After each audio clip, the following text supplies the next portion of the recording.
Okay, welcome to donkey coders. நம்ம வந்து போன வீடியோவில் என்ன பார்த்தோம்னா வேரியபிள்னால் என்ன, டேட்டா டைப்ஸ்னால் என்னன்னு பார்த்தோம். இப்போ நம்ம என்ன பார்க்க போகிறோம் அப்படின்னா வேரியபிள் நேம் ரெஸ்ட்ரிக்ஷன்ஸ். அதாவது ஒரு வேரியபிள் சொன்னேன் இல்லையா, ஏன்னு வச்சுக்கலாம், நீங்கள் பின்னு வச்சுக்கலான்னு. நம்மளால் என்ன பண்ணுவோம்னா ஃபஸ்ட் எடுத்தோன்னே 1 2 3 ஈக்குவல் டு 5 6 7 அப்படின்னு வைப்பான். வச்சா கிடையாது. ஏன்னா வந்து இது நம்பராக தான் கன்சிடர் பண்ணோம். இந்த நம்பரில் இந்த நம்பரை போட முடியாதுன்னு பைத்தான் சொல்லிடும். ஸோ ஒரு வேரியபிள் எப்போவுமே ஒரு அல்ஃபபெட்டிக்கல் நம்பரில் தான் ஸ்டார்ட் ஆகணும் அப்படின்னு சொல்லுது. ஃபார் எக்ஸாம்பிள் நான் இப்படி வச்சுக்கலாம், A1 அப்படின்னு வச்சுக்கலாம். அல்லது வந்து இப்படி கூட வச்சுக்கலாம், நான் அண்டர் ஸ்கோரில் கூட வச்சுக்கலாம். அல்லது வெறும் அண்டர் ஸ்கோரில் வச்சுட்டு 55 அப்படின்னு ஸ்டோர் பண்ணால் நமக்கு எந்த விதமாக எக்ஸப்ஷனும் வரல. ஆனால் இந்த மாதிரி பண்ணோம்னா நமக்கு எக்ஸப்ஷன் வருது. என்ன எக்ஸப்ஷன் வருது? Syntactical error. அதாவது சின்டாக்ஸ் எரர். இங்கே நம்ம என்ன பார்த்தோம் அப்படின்னா நேம் எரர் பார்த்தோம். இது சின்டாக்டிக்கல் எரர்.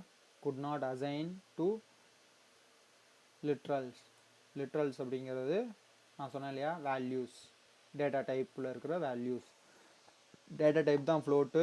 5ங்கிறது டேட்டா டைப் கிடையாது. 5ங்கிறது ஒரு வேல்யூ. இது என்ன கேட்டகரி, அதாவது எதை சார்ந்தது அப்படிங்கிறது தான் வந்து டேட்டா டைப்பு. இது ஒரு இன்டீஜர் டேட்டா டைப்பு. ஸோ இந்த இன்டீஜர் டேட்டா டைப்பை 5ங்கிற வேல்யூவை எடுத்து இந்த ஏங்கிறத வேரியபிளில் நான் ஸ்டோர் பண்ணி வச்சுருக்கேன். ஸோ நேமிங் என்னென்ன, எப்படி நேமிங் வைக்க முடியும்னு பார்த்துருவோம் ஃபஸ்ட்டு. ஸோ மை வேர் 1 இப்படி இருக்கலாம், equal to 5. My where -1 equal to 10 இருக்கலாம். 1 ASDF ஈக்குவல் டு 75 இருக்க முடியாது. ஏன்னா சின்டாக்ஸ் எரர். நான் சொன்னேன் இல்லையா, ஃபஸ்ட் ஆல்ஃபபெட்டிக்கல் ஆர்டர்லாம் ஸ்டார்ட் ஆகணும் அப்படின்னு. சம்டைம்ஸ் இப்படி உங்களுக்கு இருக்கலாம், hello underscore world equal to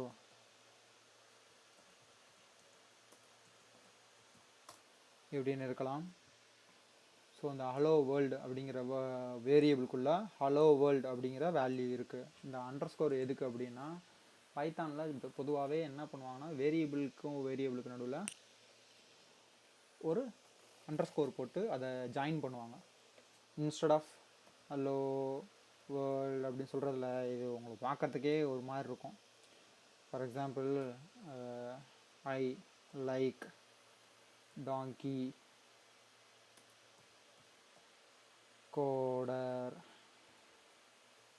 coders video.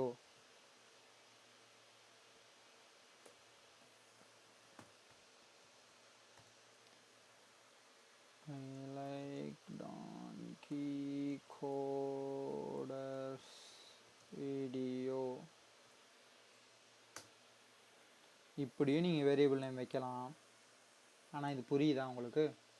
A+Bன்னு போட்டு போகிறது ஈஸியாக, இல்லை உட்காந்து மொளை கணக்காக இவ்வளோ தூரம் டைப் பண்ணி ஒவ்வொரு தடவை வேலையை பார்ப்பீங்களா?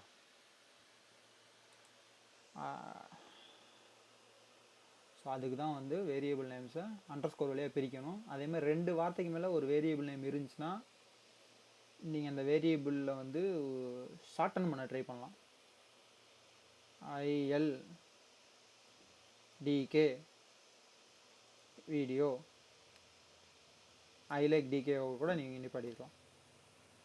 ஓகேங்களா?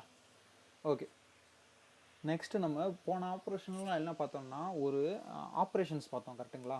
அதாவது ப்ளஸ்ஸு, மைனஸ், சப்ராக்ஷன், டிவிஷன், இது எல்லாமே என்ன பார்த்தோம்னா நம்பரில் பார்த்தோம். ஏப்பா இதே இதை வந்து ஸ்ட்ரிங்கில் பண்ண முடியுமா அப்படின்னு கேட்டிங்கன்னா பைத்தானில் பண்ண முடியும். ஃபார் எக்ஸாம்பிள் நான் இந்த ஹலோ வேர்ல்டையும் ஐ லைக் டாங்கி கூட வீடியோவையும் ப்ளஸ் பண்ண போகிறேன்.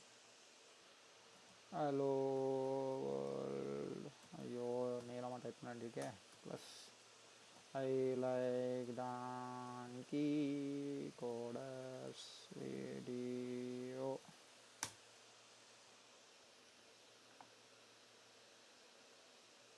வந்துடுச்சா உங்களுக்கு? என்னங்க அது வேர்ல்டும் ஐயும் ஒன்றா வந்திருக்கேன் பார்த்தீங்களா? இதுக்கும் கேப் இல்லைல்ல, அதனால தான் அப்படி ப்ளஸ் பண்ணோன்னே ஒட்டி வந்துடுச்சு. வேணால் நம்ம கேப் போட்டுக்கலாம். நேராக போகிறோம், இப்படி ஒரு ப்ளஸ்ஸாக போகிறோம். இங்கே நம்ம ஒரு டெம்பரவரி ஸ்ட்ரிங்கை இன்ட்ரடியூஸ் பண்ணுறோம். ஸோ வேரியபிள்லையும் ஸ்டோர் பண்ணலாம், வேரியபிளுக்கு நல்லா ஆப்ரேஷன் பண்ணும்போது டைரெக்டாக வேல்யூவும் கொடுக்கலாம். இதே கேஸு மற்ற டேட்டா டைப்ஸ்க்கும் சேம் தான். இப்போ அழகாக வந்துச்சு பார்த்தீங்களா, ஐ லைக் டாங்கி கோடர்ஸ். இது ஐ ஒட்டி வந்திருக்கு பாருங்கள் இதில். ஓகேங்களா? ஓகே. ஸோ இதோட நம்ம என்ன பண்ணுவோம்னா இன்டரப்டரில் ஒர்க் பண்ணுறதுல வந்து ஸ்டாப் பண்ணிப்போம். ஏன்னா வந்து போக போக நம்ம என்ன பண்ணுவோம்னா குட்டி குட்டி ப்ராஜெக்ட் பண்ணுவோம்னு நான் சொல்லியிருந்தேன். For example rock paper scissor பண்ணலாம் அப்படின்னு சொல்லியிருந்தேன் போன வீடியோஸில். ஸோ அதுக்கு வந்து இந்த மாதிரி கமாண்ட் ப்ராம்ப்டில் டைப் பண்ணிகிட்டு இருந்தோம்னா சரியாக வராது. அதுவும் இது ஒரு இன்டரப்டர் நான் சொன்ன மாதிரி அப்பப்போ விஷயத்தை அப்பப்போ அவுட்புட் சொல்லிடும். இப்போ எனக்கு வந்து இது ரெண்டுத்தையும் ப்ளஸ் பண்ண இந்த ஸ்ட்ரிங் வேல்யூ எங்கேயுமே இருக்காது. ஏன்னா நான் இது எங்கேயுமே ஸ்டோர் பண்ண சொல்லலை. ஸ்டோர் பண்ணணும்னா இந்த மாதிரி ஒரு வேரியபிளில் ஸ்டோர் பண்ண சொன்னால் தான் நான் அதை எடுத்து நான் ரீயூஸ் பண்ண முடியும். இப்போ என்னால் திருப்பி அதை ரீயூஸ் பண்ணவே முடியாது அன்லெஸ் நான் திருப்பி இந்த கமாண்ட் எக்ஸிக்யூட் பண்ணணும். திருப்பி இந்த ஆப்ரேஷன் கம்ப்யூட்டர் லெவலில் நடக்கும். நடந்ததுக்கப்புறம் தான் வந்து இந்த ஸ்ட்ரிங் வரும். நான் எங்கேயும் ஸ்டோர் பண்ண சொல்லலை. ஸோ இப்பொழுதுக்கு இது போதும். ஓகே, அது எஃப் போட்டேன் அதனால் வரல. குவிட்ன்னு எழுதிட்டிங்கன்னா இந்த கமாண்ட் ப்ராம்ப்ட்லேருந்து வெளியே வந்துடுவீங்க. ஓகே, எங்கள் கம்ப்யூட்டர் இருந்தால் தான் இந்த ஒர்க் அவுட் பண்ண முடியுமா அப்படின்னு நினைட்டீங்கன்னா கிடையாது. இந்த ரிப்பிள் இட் இந்த வெப்சைட் நல்லா பார்த்துக்கோங்க, REPL.IT. இந்த ரிப்பிள் இட் வெப்சைட்டில் போய் காமிச்சிடறேனே. ரிப்பிள் இட் போயிட்டு நியூ ரிப்பிள் பைத்தான் கிரியேட் அப்படின்னு க்ரியேட் பண்ணிங்கன்னா ஒரு டெம்பரரி பைத்தான் ப்ராஜெக்ட் க்ரியேட் பண்ணிவிடும். இந்த ப்ராஜெக்டில் main.pyன்னு அவங்களே ஒரு ஃபோல்டர் போட்டு கொடுத்துட்றாங்க. இதுக்குள்ளே உங்கள் ப்ரோக்ராமை நீங்கள் டைப் பண்ணலாம். பிஆர்என் ஹலோ வியூவர்ஸ், லைக் பண்ண மறந்துடாதீங்க. வேணா. ஓகே, ஸோ ஹலோ வியூவர்ஸ், ஓகேங்களா? ஸோ இதுலேயே நீங்கள் ஒர்க் அவுட் பண்ணிக்கலாம். நான் என்ன பண்ண போகிறேன்னா நான் இங்கே ஒரு ப்ராஜெக்ட் க்ரியேட் பண்ணி வச்சுருக்கேன் ஏற்கனவே, அதை யூஸ் பண்ண போகிறேன். ஓகேங்களா? lesson1.pyன்னு ஒரு ஃபோல்டர் க்ரியேட் பண்ணிக்கிட்டு அந்த ஒரு ஃபோல்டர் பைத்தான் டியூட்டோரியல்ஸ்னு ஃபோல்டர் க்ரியேட் பண்ணியிருக்கேன். அதில் lesson1.pyன்னு க்ரியேட் பண்ணிவிட்டு நம்ம என்னென்ன பண்ண போகிறோம் அப்படிங்கிறத இதில் சொல்கிறேன். ஸோ நம்ம என்ன பார்த்துருக்கோம் அப்படின்னா ஃபஸ்ட்டு டேட்டா டைப்ஸ்னால் என்னென்னு பார்த்தோம்,